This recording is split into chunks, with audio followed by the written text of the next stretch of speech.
nous allons vous prendre cadre de l'UDPS parce que Jean-Jacques Pouroussi et Jean-Jacques Elaka nous ont un ticket pour ainsi gérer la province. Monsieur Olivier Mouchagaloussa, à première lecture, quand vous avez lu le programme, les discours-programmes du gouverneur, qu'est-ce que vous en pensez?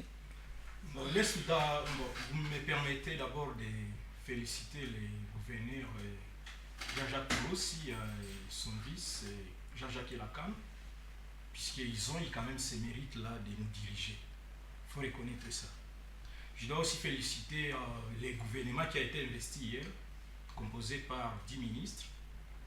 Et je leur souhaite aussi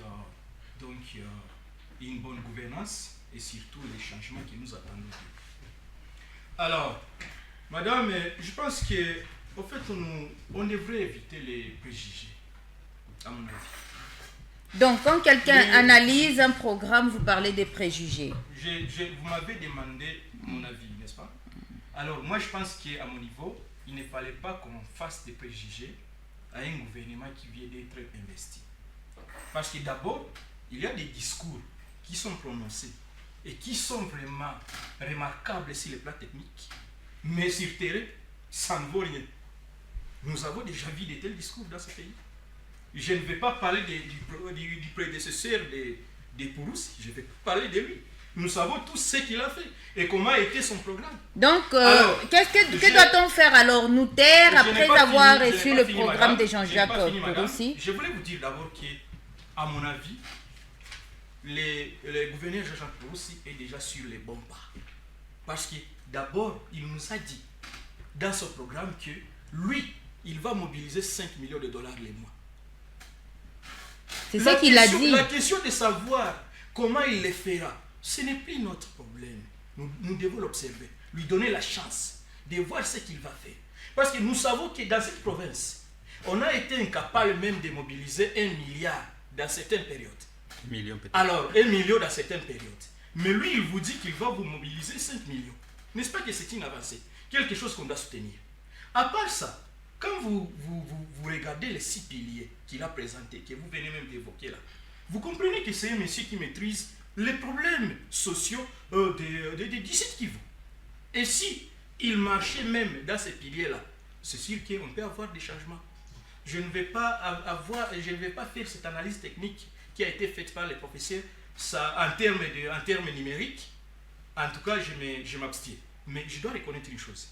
Si, par exemple, les gouverneurs soutenaient, par exemple, les infrastructures en termes de dessertes agricoles, c'est clair qu'en ville, nous allons avoir des denrées alimentaires. C'est clair ça. Si, par exemple, ils finançaient des communautés agricoles, c'est sûr que nous allons avoir des productions locales.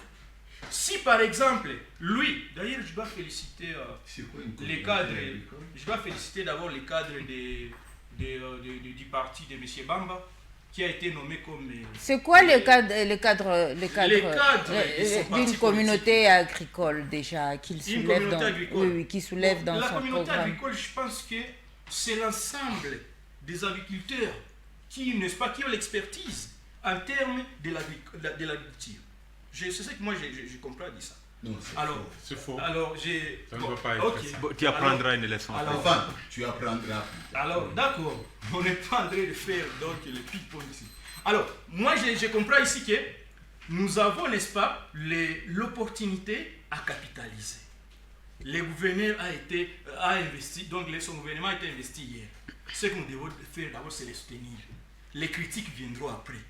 Nous ne pouvons pas critiquer quelqu'un qui n'a pas commencé à travailler. Ça, ce n'est pas... Non, Olivier Mouchagaloussa, une critique, c'est quoi?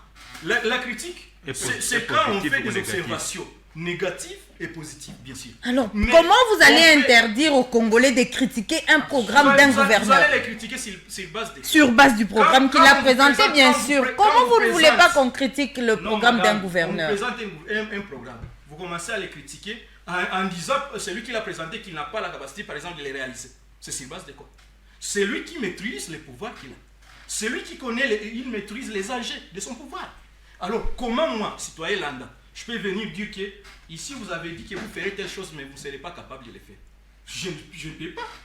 Ce que je dois faire, c'est l'observer. Donc, reconnaissez que si vous ne pouvez pas critiquer, les autres peuvent le faire. Effectivement, nous sommes dans un État démocratique. Voilà. Ça, c'est reconnu. Mais moi, logiquement, je ne trouve pas une pertinence dans ça. Alors, nous reconnaissons aussi une autre chose, la lutte donc contre la corruption. Nous reconnaissons aussi la protection du pouvoir d'achat. Ça, nous reconnaissons. Parce que vous devez reconnaître que dans la ville de Bukavu, il y a des produits que vous pouvez acheter ici. En tout cas, très chers. Mais quand vous arrivez dans un territoire X, les mêmes produits est vendu à vil prix. Et vous comprenez que c'est déjà un problème sur le plan économique. Lui, il a parlé et ça impacte le pouvoir d'achat de celui d'un citadin qui est à Bukavu. Par rapport, par exemple, à Chabunda. Quand quelqu'un à Chabunda vous achète les riz, c'est moins cher.